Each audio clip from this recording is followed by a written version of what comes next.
My name is Pat O'Connor, and this is the 10th video in the National Mortgage Exam tutorial. I will be finishing up the discussion of the SAFE Act today. But first, I just want to promote my study guide.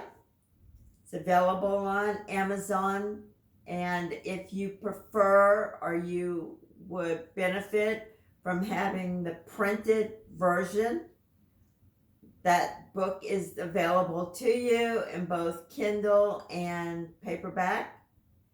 There are questions at the end of each chapter, as well as 2 practice exams. The second thing is that I have a link to download the quiz that is available at the end of this video upon request. It is for subscribers only, and you need to put your subscription name in the text, the body of the email, and it must match something that I can see when I look at my subscribers. All right, so I started that practice with video number 8. Okay, I do follow the NMLS published outline for the National Mortgage Exam content. If you want to know where I'm going next, the link to that is in the discussion of the video. Okay, so the first thing we're going to talk about today is something called the temporary authority to originate. This is part of the Economic Growth, Regulatory Relief, and Consumer Protection Act that became part of the SAFE Act in 2018. It streamlines the application process for 2 categories of loan officers. One are bank employees who are registered in the NMLS. And the second is for licensed loan originators who want to be licensed in additional states. So the requirements for this is the applicant must be employed by a mortgage company that is currently licensed in the state in which the applicant wants to do business. And if they are coming from a bank or a depository institution, the way that the law reads, but it's a bank, they have to be registered in the NMLS for at least a year. Or they've been a licensed loan originator for 30 days before applying. They can have this temporary authority to originate, meaning they can go ahead and start doing business until their application is withdrawn. The state denies the application, the state approves the application, or 120 days have passed since they submitted an incomplete application. Okay. Compliance. State regulators have the right to request records and documents from loan originators if there is a complaint.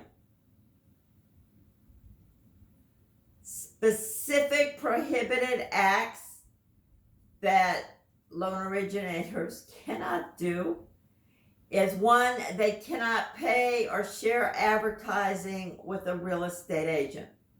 This is part of RESPA that says you cannot give a thing of value to real estate agents for referrals.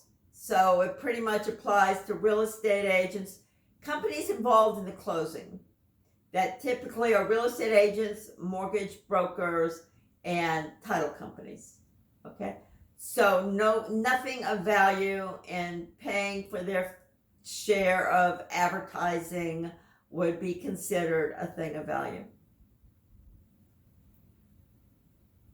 You cannot use your supervisor's NMLS ID number on your advertising to replace your own. We talked before that the NMLS has a publicly searchable database for everyone who is registered in the NMLS, and it includes your disciplinary history. So don't think that you can put your supervisor's ID there instead of your own, so people won't know that you have done something you shouldn't have done. Third, omitting debt not on a credit report. Some borrowers like to chat it up, so they may tell you things that aren't necessarily in their best interest. If you know about it, you're required to put it on the application. Things like, well, we just bought a new car and it's not yet on the application. You need to find out what the monthly payments are going to be, and you need to include that. And you might also caution them once they're approved not to go out and make any major purchases, because it may affect their debt to income ratio that we'll talk about later, and they may no longer even be approved for a loan. Okay, bait and switch. This is part of the Truth in Lending Act. You can't present terms in an advertisement that are not offered to a reasonable number of people. So make some really attractive thing like no closing fees.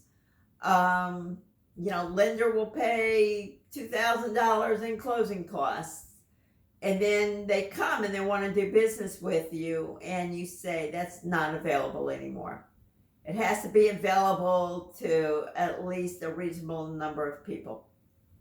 And that's the truth in lending. All right, compliance. How do you stay out of trouble?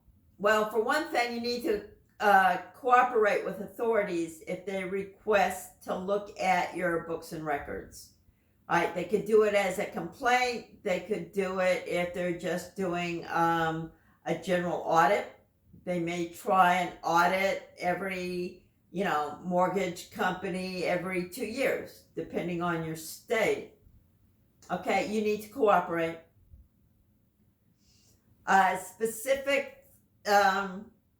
You need to keep your records. Most of your documents you have to keep for 3 years. You are required to keep the application for 25 months from the date that the loan was accepted or denied, and that notice was sent to the applicant. So most of them are 3 years, but the loan application is 25 months. All right, assumable loans. Again, these are things that come under compliance on the outline that the NMLS provides. So, assumable loans, government loans are assumable. So this is the FHA, VA, and USDA that are also called farm loans. So these are assumable loans. You need to make sure that the individual that is planning on assuming the loan is actually qualified. Don't fudge things up. Just make sure that they meet the qualifications to assume the loan.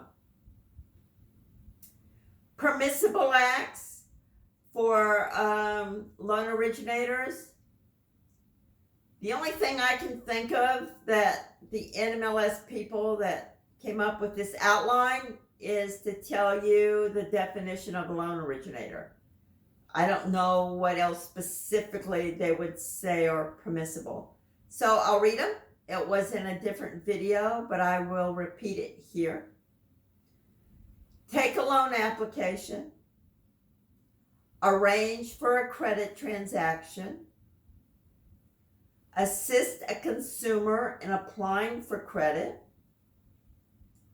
offer or negotiate loan terms, make an extension of credit, refer a consumer to a creditor or loan originator for compensation, advertise your loan origination services. So those you can do as a loan originator.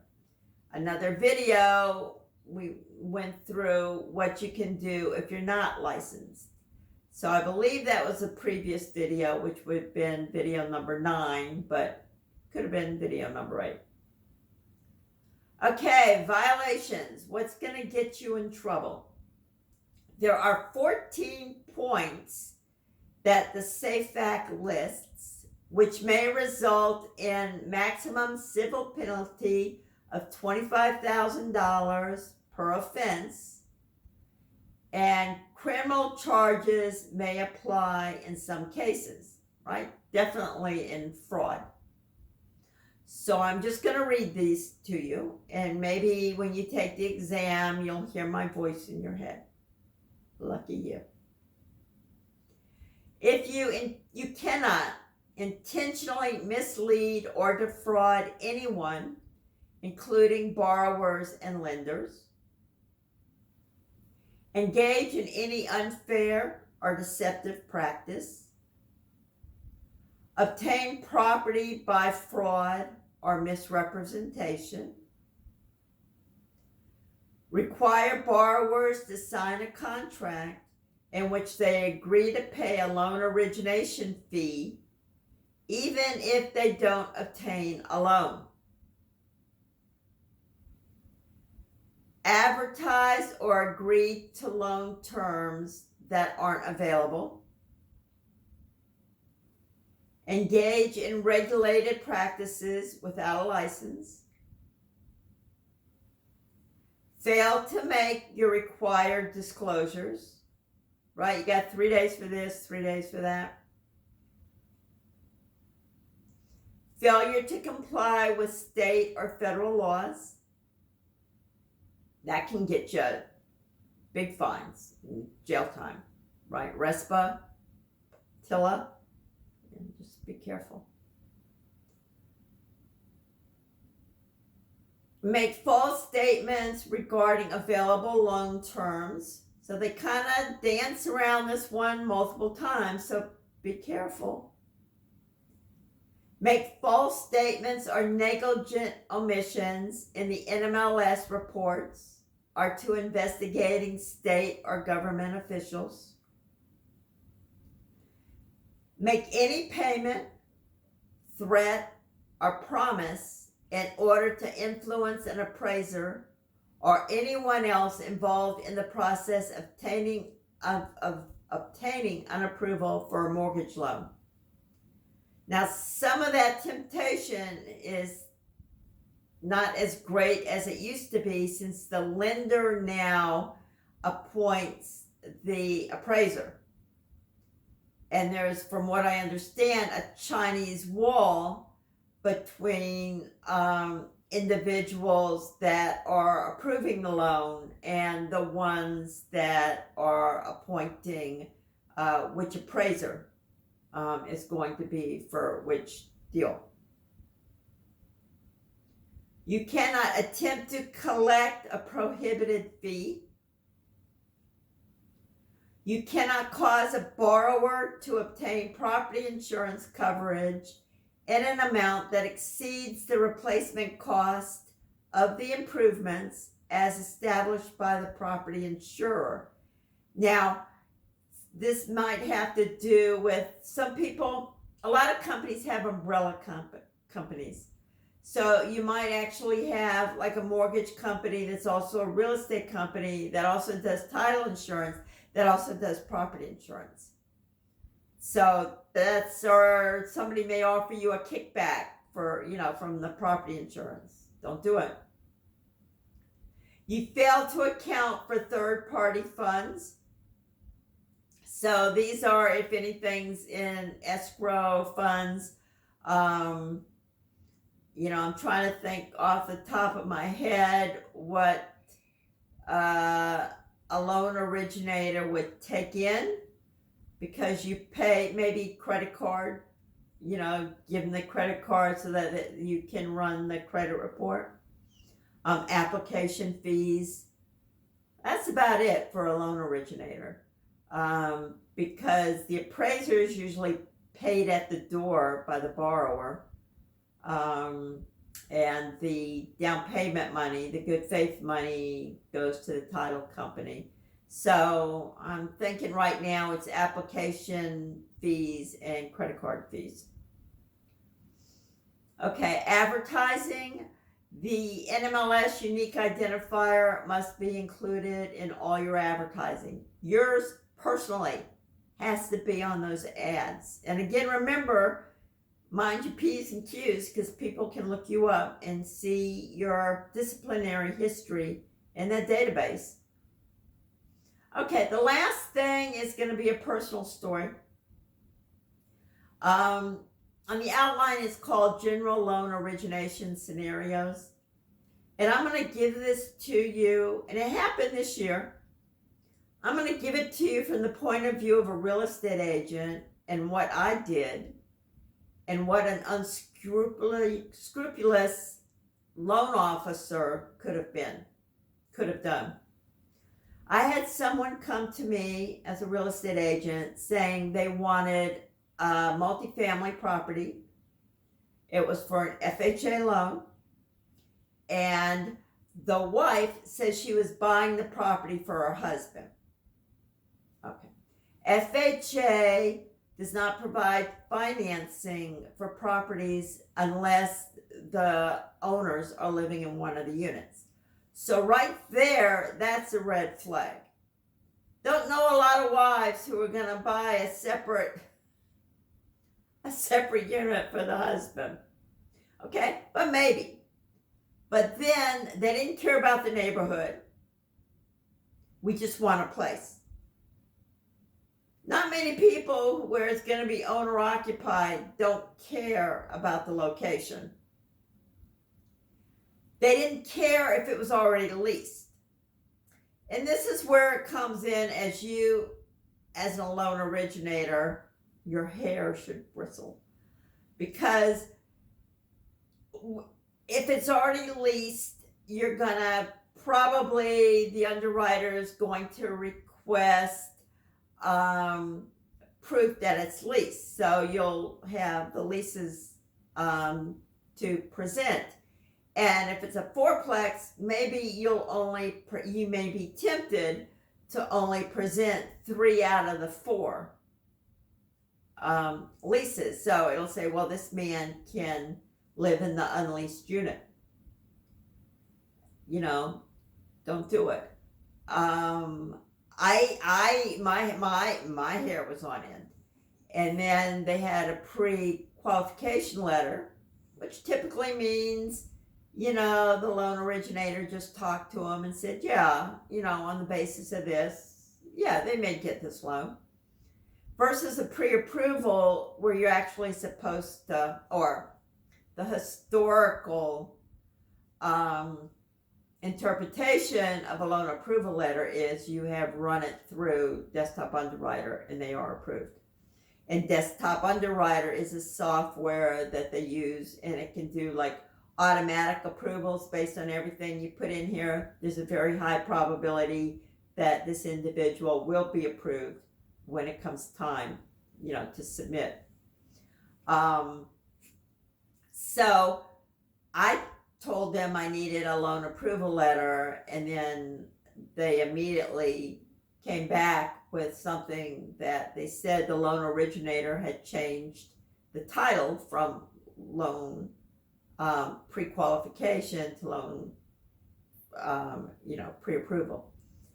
And so I was upset, and I said, okay, there are a lot of red flags. I would like you to use such and such mortgage broker, loan originator that I know and I happen to know is honest.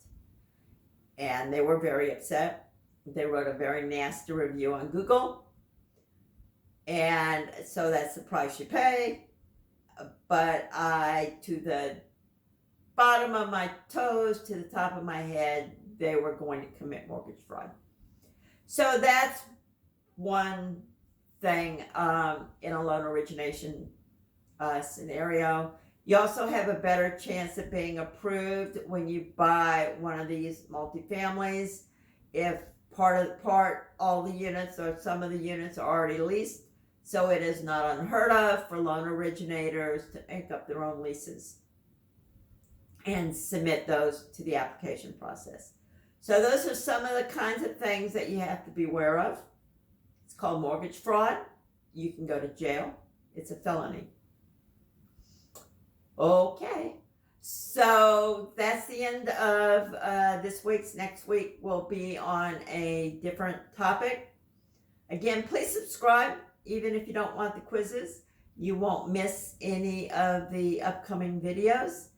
And if you're listening to me now, you can see links to additional videos in the series. All right, thank you. I will see you next week. Bye.